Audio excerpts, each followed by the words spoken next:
Un feliz sábado para cada uno de ustedes.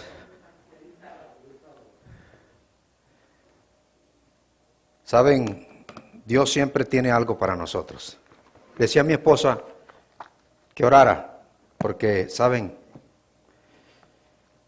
yo creo que es bueno, una de las cosas más buenas es cuando le tiemblan a uno las manos y las piernas. Y hoy el Señor me tiene así.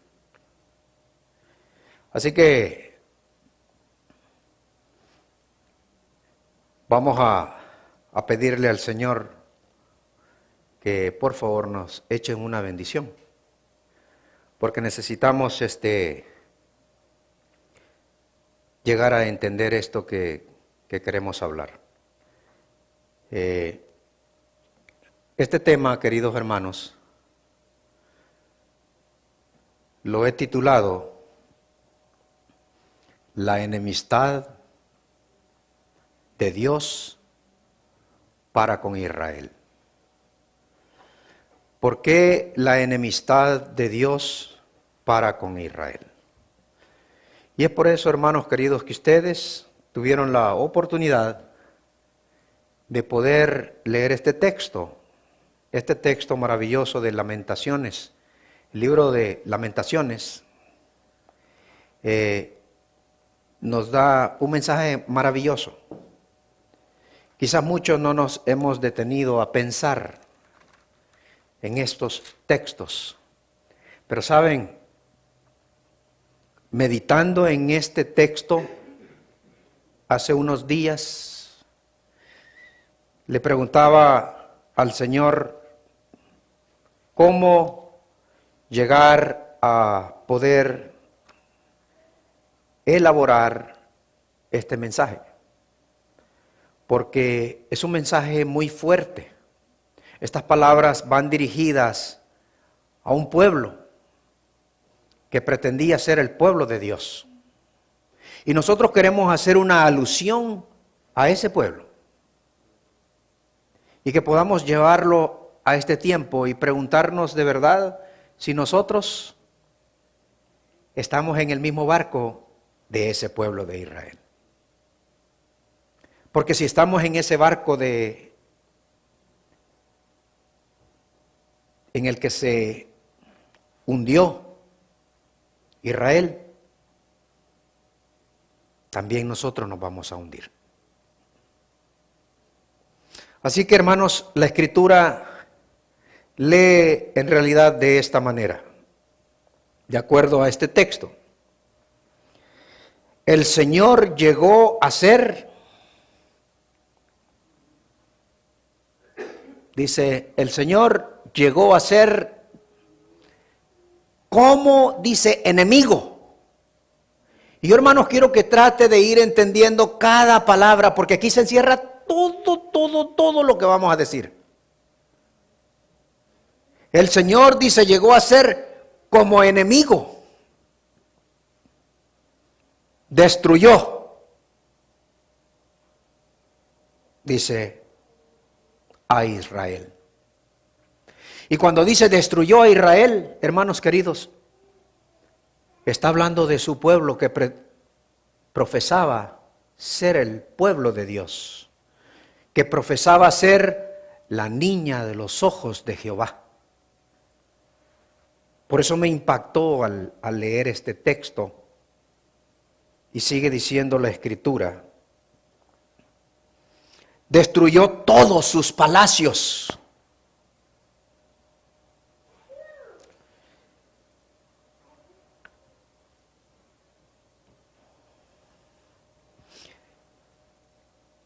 Derribó sus fortalezas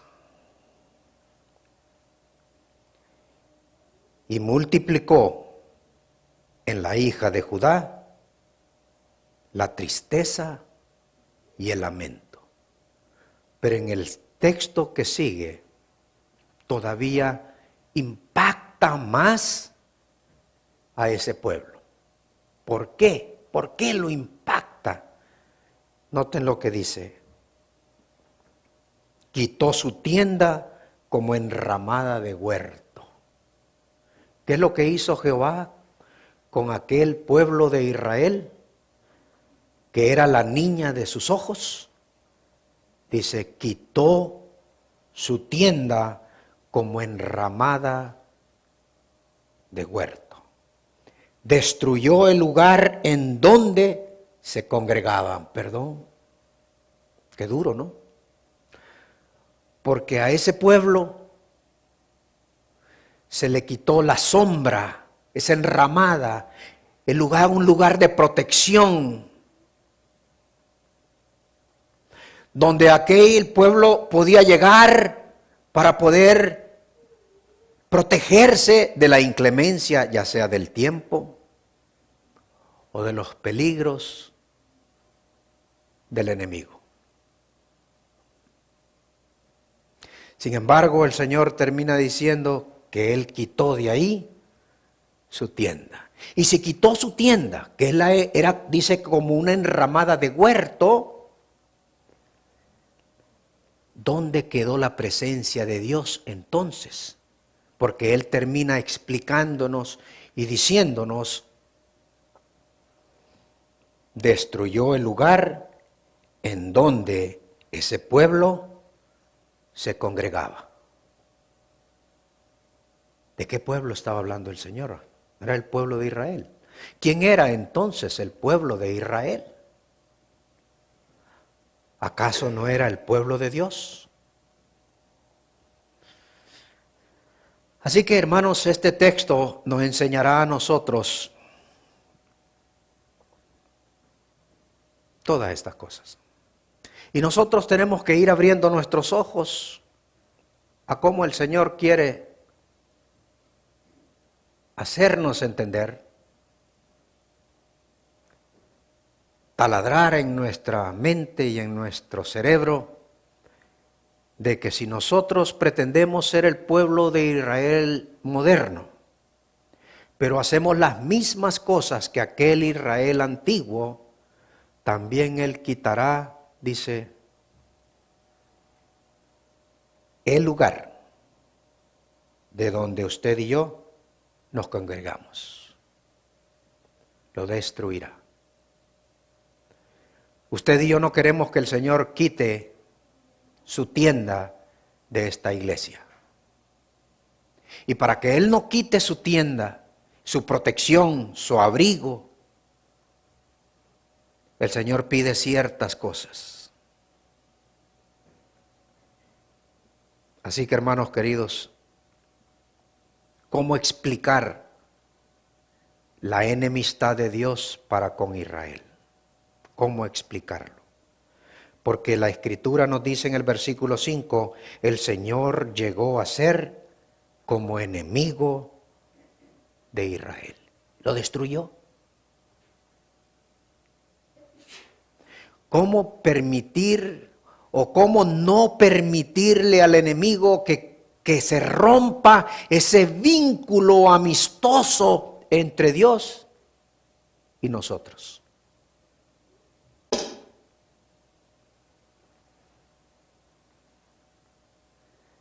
De enramada de huerto. En otras palabras, era quedar como sin su protección. Triste, pero esto le pasó a aquel pueblo. Duro para este tiempo, porque esto te puede pasar a ti y también a mí. No es nada fácil, hermanos queridos. La historia puede repetirse o puede que ya se haya repetido. De amigo a enemigo. Pero ¿cómo podremos entender esto? ¿Acaso Dios no es amor?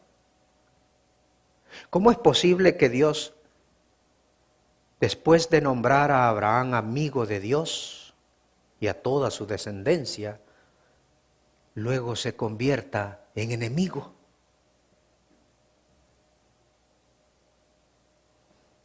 Ver a un Dios que revierte los papeles.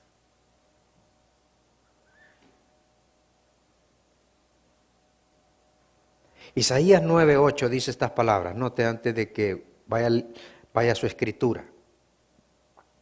Cómo el Señor llama amigo a Abraham. Y dice estas palabras, 9:8, Isaías 9:8. Pero tú, dice Israel, siervo mío eres tú. Escucha esto. Pero tú, Israel, siervo mío eres. Tú, Jacob, a quien yo escogí, descendencia de Abraham, mi amigo. Perdón. Si el Señor escogió a Abraham como a su amigo, Jacob era descendencia de Abraham. Entonces, ¿qué somos nosotros? ¿No somos la descendencia de ese pacto amistoso que hizo Dios con Abraham? Y de ese atributo maravilloso de llamarlo amigo. ¿Cómo es posible que el Señor se convierta ahora, en estos últimos tiempos, como le sucedió al pueblo de Israel, en convertirse en enemigo? ¿Por qué subestimamos muchas veces a Dios, queridos hermanos? ¿Por qué? Creemos que Dios eternamente, por los siglos, seguirá siendo un Dios de amor. Y saben, no están equivocados. Dios, por toda la eternidad, seguirá siendo un Dios de amor. Pero, para que eso suceda, tiene que terminarse el pecado. Tiene que destruirse el pecado. Tiene que erradicarse totalmente el pecado. Y cuando todo esto haya sido hecho nuevo, nuevamente nuestro Dios será nuestro amigo, y ya no amigo, sino Padre de cada uno de nosotros, porque Él nos llama hijos suyos. No decimos amén por eso. Así que, hermanos, subestimamos mucho a Dios. ¿Por qué lo subestimamos? Vamos a ver lo que dice el libro de Sofonías. Hermanos, el libro de Sofonías nos tiene algo que decir a cada uno de nosotros, que pretendemos que nada va a pasar. Y creemos en realidad que Dios nunca va a cambiar su postura. Pero la Escritura nos dice algo diferente. Y noten lo que dice el libro de Sofonías, allí donde están los profetas menores. Usted va a ver el libro de Habacuc, el libro de Miqueas, de Nahum, etcétera, etcétera, Amós, Oseas. Y usted va navegando hasta que llega al libro de Sofonías. Y en el libro de Sofonías el Señor dice estas palabras. Noten cómo lo dice Él en el versículo 12. Capítulo 1, versículo 12, dice estas palabras. Acontecerá en aquel tiempo, escuche estas palabras. Acontecerá en ¿cuándo? En aquel tiempo. ¿De qué tiempo se estaba refiriendo el Señor? Nosotros tenemos que entender el lenguaje bíblico. Que yo escudriñaré a Jerusalén. ¿Y cómo la va a escudriñar? ¿Con una qué dice? Con una linterna. Saben que, yo no sé, aquellos que han experimentado un apagón de corriente, y si usted tiene una linterna en su casa, puede por lo menos ver, alumbrar, para poder saber y darse cuenta dónde están las cosas, ¿cierto? Pero en este caso, el Señor de la oscuridad va a alumbrar y escudriñar cada corazón de Jerusalén. O sea, cada miembro de iglesia, así como lo hizo con el Israel antiguo. ¿Estamos entendiendo? prácticamente el Señor le hizo una operación a corazón abierto y le alumbró lo bueno y lo malo. Y entonces el veredicto fue, dice, y castigaré a los hombres que reposan tranquilos, como el vino asentado, los cuales dicen en su corazón, Jehová ni hará bien ni hará mal. Esto es lo que hay en la mente de muchos de nosotros. Jehová ni hará bien ni hará mal. Pero me pregunto, ¿por qué solo miramos y leemos la última parte y no entendemos en sí el texto en el cual dice el Señor que va a hacer una operación de escudriñamiento de cada uno de nosotros que decimos amarle y respetarle?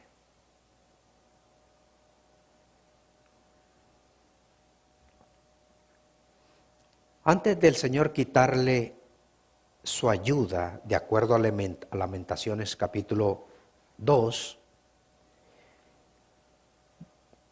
quitarle su ayuda es quitarle su protección. ¿Qué se nos dice? Note estos. Porque para poder quitarle el Señor la protección y apartarse y destruir la morada de congregación donde todo el pueblo se congregaba, tuvo que haber pasado algo muy fuerte. Y note lo que el sabio nos dice. Por eso es que nosotros tenemos que llegar a entender en realidad qué es lo que el Señor quiere de cada uno de nosotros para que Él no quite su protección de nosotros. Necesitamos que el Señor nos tenga protegidos y que su enramada sea el medio donde podamos encontrar salvación, donde podamos encontrar perdón, donde podamos encontrar protección y ayuda en los momentos más difíciles. Pero ¿qué se necesita de acuerdo al sabio? Dice Proverbios 7, versículo 2. En adelante dice, para que esto suceda, dice, guarda mis mandamientos. ¿Y qué dice? ¿Qué dice, hermanos? Y vivirás. En otras palabras, queridos hermanos, para tener la protección de Dios, tenemos que guardar ¿qué? Su santa ley, sus preceptos. Y mientras estemos en obediencia a esos preceptos establecidos por Él con su propio dedo, Él no se apartará de nosotros. Pero si nos apartamos una milésima, también se apartará.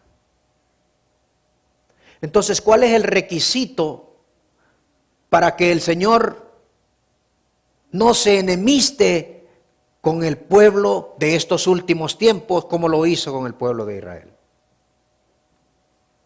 Es estar en obediencia a sus mandamientos. No 4, no 5, no 6, sino ¿cuánto? 10. 2, uno acá, otro acá, resumido en 2 tablas. Amor a Dios, amor al prójimo. Ahí se resuelve y se resume toda la ley de Dios. Pero no se quita ni se añade, se mantiene intacta. Y sigue diciendo, guarda mis mandamientos y vivirás, y mi ley como la niña de tus ojos. Y lo más interesante que dice el sabio, lígalos ¿a qué dice? ¿A qué dice su escritura? Lígalos ¿a qué? A tus dedos. Lígalos, amárralos.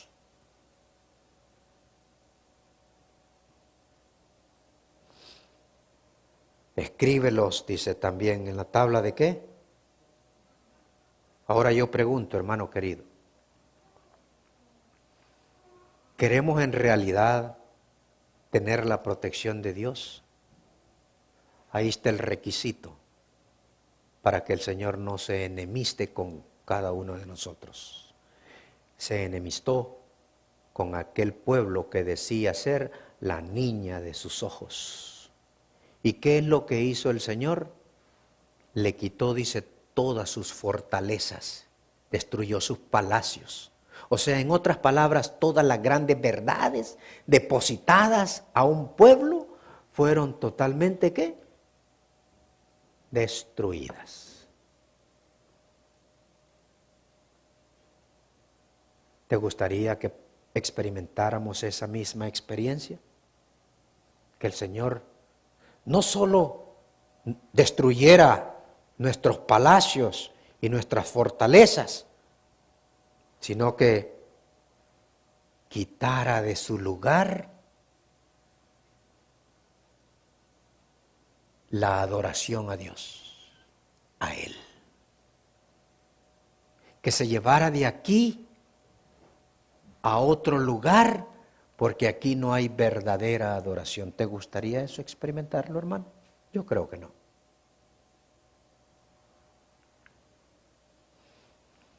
Entonces, note lo que dice la sierva del Señor en Fe y Obras, página 42. Nadie que haya recibido la luz de la verdad y quebrante los mandamientos entrará en la ciudad ¿de quién? De Dios. Nadie, hermanos, y no está poniendo a alguien fuera de este marco. No lo está haciendo exento a él. No, dice nadie. Nadie, absolutamente ni una alma que haya recibido toda la verdad y quebrante uno de estos pequeños mandamientos entrará ¿en dónde? En la ciudad de Dios. Su ley, hermano, su ley constituye, dice, el fundamento de su gobierno en la tierra y ¿dónde? En el cielo. Por eso el Señor destruyó a Israel, porque quebrantó el pacto sempiterno. Por eso nos puede pasar a ti y a mí esa experiencia triste que le sucedió al pueblo de Israel. ¿Por qué el Señor se ha enemistado? ¿Y por qué los destruyó a ellos? ¿Saben? A este pueblo de hoy en estos últimos días se le ha dado un mensaje maravilloso para predicarlo, para que se termine todo este conflicto. Y ese mensaje está registrado en el capítulo 14 del libro de Apocalipsis, donde no solo encierra el evangelio eterno, sino que tiene el mensaje del primero, del segundo y del tercer ángel. Pero como garantía de su protección y bendición, nos regala el capítulo 18, versículo 1, donde se escucha al otro ángel y se alumbra toda la tierra con su gloria. Pero, ¿cuál es el resultado de poder adquirir ese privilegio de alumbrar a la tierra con el evangelio eterno? A eso se le llama el segundo Pentecostés. Y para que en el primer Pentecostés se haya derramado esa maravillosa gracia del derrame del Espíritu Santo, tenía que haber habido unidad en la iglesia. Sin esa unidad no había derramamiento. Para que la iglesia experimente el refrigerio y el Señor venga a esta tierra, necesita encontrar una iglesia unida, no fragmentada.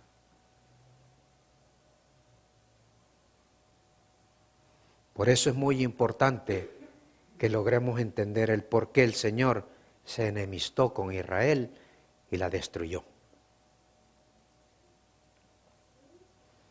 ¿Qué hace que Dios se convierta en un enemigo?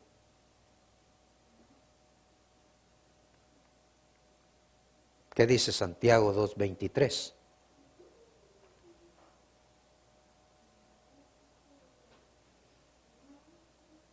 Vea usted aquí todo lo opuesto, porque Santiago 2:23 dice estas palabras, y se cumplió la escritura, que dice, Abraham creyó ¿a quién? A Dios. Noten ustedes ese concepto, Abraham creyó ¿en quién? Creyó en Dios. Y el hecho de haber creído en Dios, dice que él se le tomó, ¿por qué? Por justicia. Y fue llamado ¿cómo? Entonces pregunto yo, ¿cómo nosotros podemos permitir que Dios se convierta en un enemigo nuestro? ¿Cuál es el meollo del asunto de acuerdo a Santiago? ¿Sabe cuál es el asunto? Creer. Si seguimos siendo incrédulos, el Señor no le quedará más remedio que convertirse en enemigo nuestro. ¿Hasta cuándo claudicaremos entre dos cosas? Dios quiere seguir protegiéndonos, pero Él quiere darnos esa protección con la condición de que nosotros le amemos, le respetemos y le obedezcamos. ¿No decimos amén por eso? Hermanos, ¿qué hace que Dios deje de ser la sombra, el abrigo, el protector y el escudo de Israel? ¿Qué hace eso? Sencillo, hermano. La fe.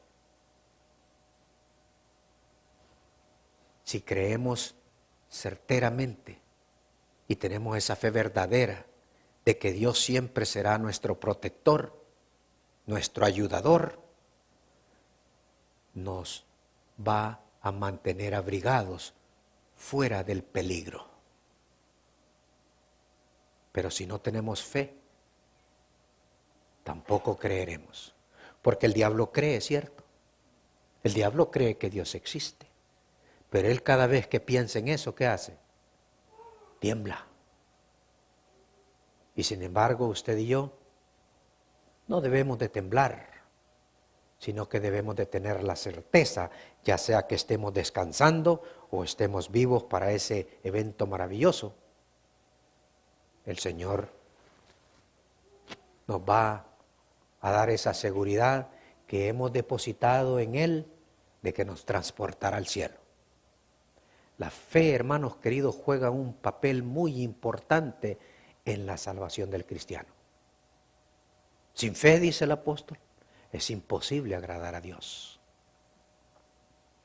¿Es necesaria entonces la fe del cristiano? ¿Qué usted cree? ¿Será necesaria, hermanos? Por supuesto que es necesaria. Sin la fe estamos perdidos. ¿Qué dice Romanos, hermanos? Vamos a la Escritura. Preguntémosle al apóstol Pablo, de acuerdo a lo que él escribió, ¿por qué es tan necesario la fe? Versículo 1 al 3 dice, ¿qué pues diremos? Que halló Abraham nuestro padre según la carne. Porque si Abraham fue justificado por las obras, tiene de qué gloriarse, pero no para con Dios. Porque, ¿qué dice la Escritura? Creyó Abraham a Dios y le fue contado, ¿por qué? Por justicia.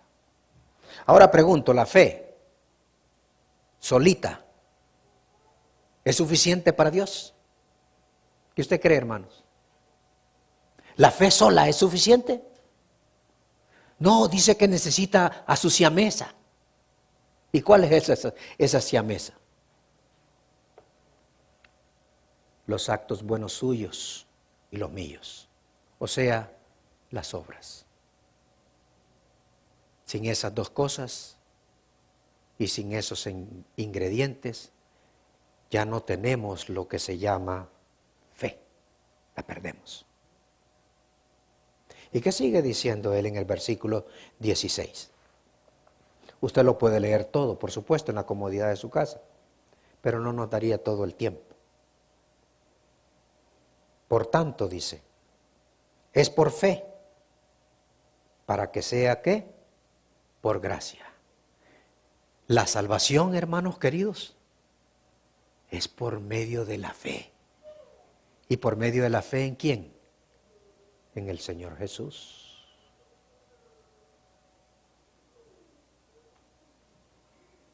A fin de que por la promesa sea firme para toda su descendencia, no solamente para la que es de la ley, sino también para la que es de la fe de Abraham, el cual es Padre de todos nosotros. Y sigue diciendo, como está escrito, te he puesto por padre de muchas gentes, delante de Dios, a quien creyó, el cual da vida a los muertos y llama a las cosas que no son como si fuesen. A aquel que da vida, ¿a quién? A los que están muertos. ¿Cuántos muertos espirituales sabemos hoy en este tiempo? Que andamos ambulante sin una brújula que nos dirija. Y esa brújula debe de ser el Señor Jesús. Pero muchos todavía andamos errantes.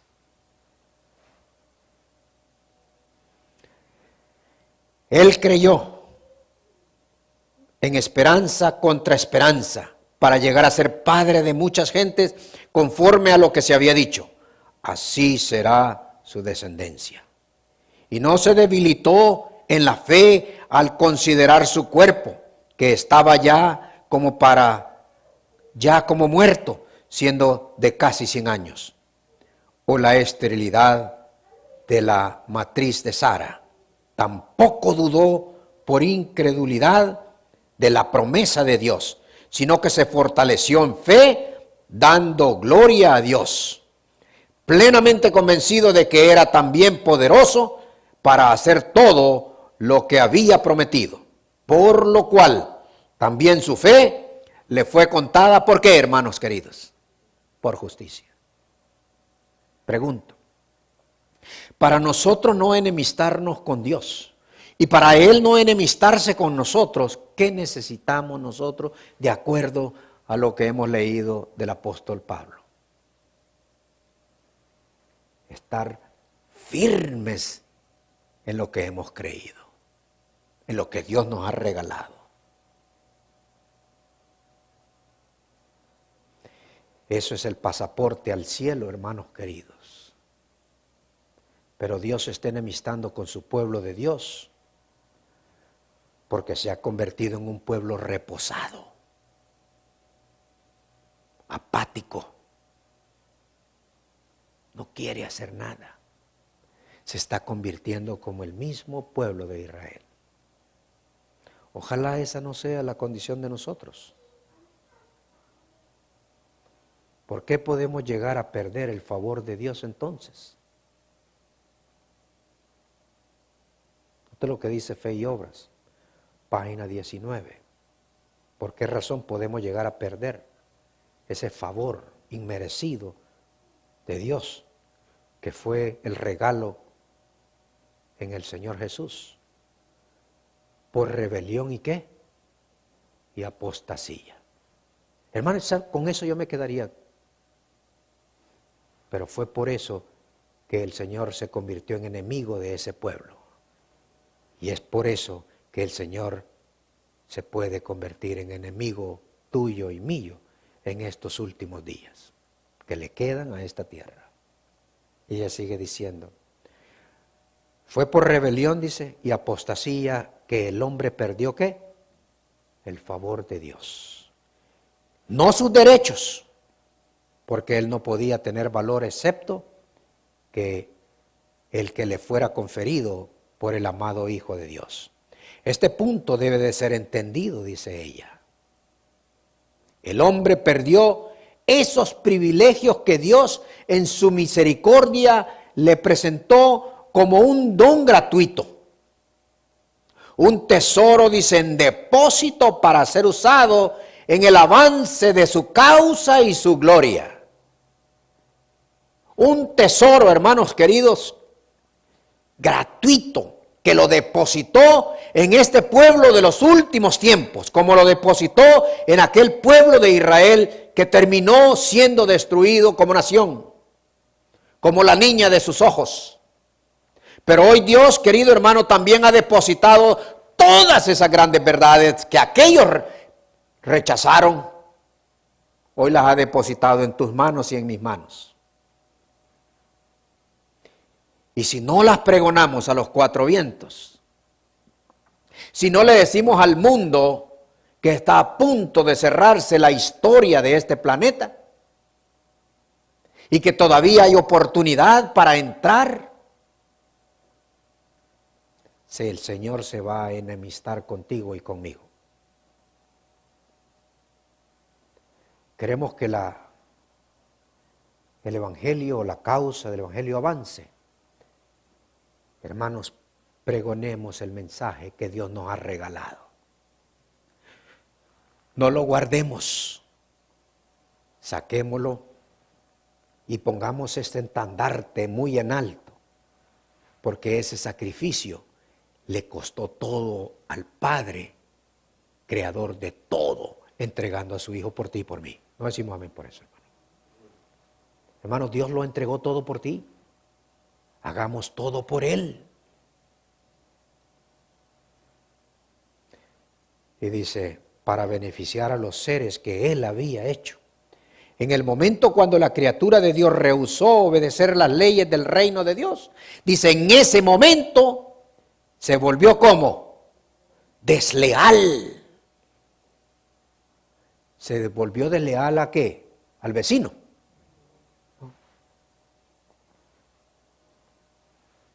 Al gobierno del cielo.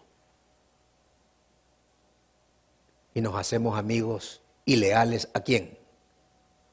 A aquel que no ama a Dios, ni te ama a ti, ni a mí. ¿En qué balanza quieres tú y yo, o queremos tú y yo estar? ¿En los leales o en los desleales? ¿Dónde queremos estar? ¿Cuántos pretendemos ser el pueblo de Dios? Porque es muy fácil decir soy adventista del séptimo día. Es muy fácil pronunciar esas palabras. Pero entender lo que significa ser un adventista del séptimo día es más profundo de lo que tú te imaginas. No es una etiqueta.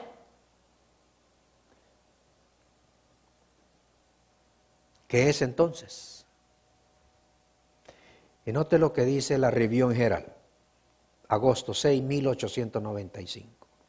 El que pretendía ser el pueblo de Dios, o sea, el Israel antiguo, se había separado del Eterno y había perdido, dice, su sabiduría, lo que Dios le dio, y había pervertido, dice, su entendimiento. Me pregunto yo, hermano querido, si ese pueblo se había separado de Dios, porque la adoración que le estaba rindiendo a Dios no era lo que el Señor había pedido y exigido, ¿qué clase de adoración hoy en día le estamos dando a Él? ¿Será una adoración mediocre? Porque por eso fracasó ese pueblo. Por eso fracasará este pueblo si no atiende al consejo de Dios a través de el sabio Salomón, de acuerdo al capítulo 7. Guarda mis mandamientos y vivirás. Hermano querido, ¿estamos dispuestos a regalarles al Señor todo lo que Él nos está pidiendo para no perder su protección?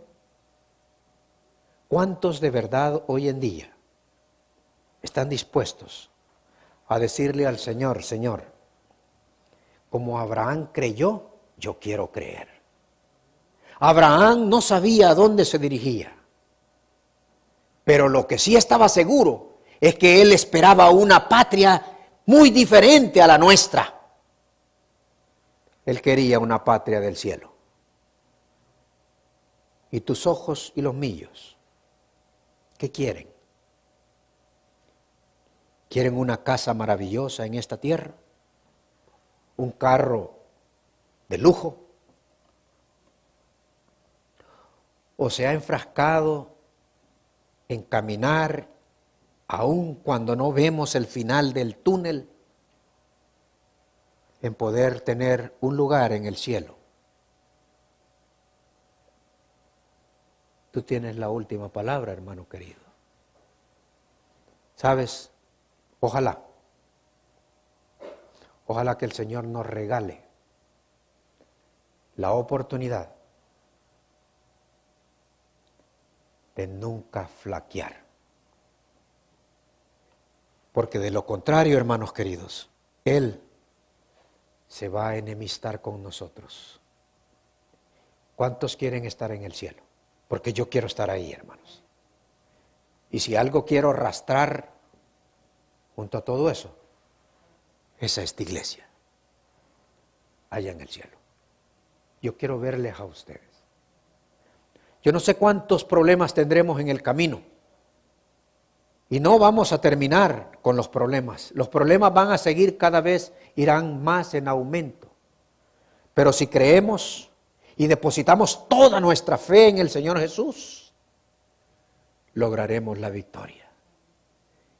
Y ese Cristo enemistado, ese Dios enojado con ese pueblo, estará contento y amistados con nosotros. Hermano querido, que Dios te bendiga, que Dios te guarde,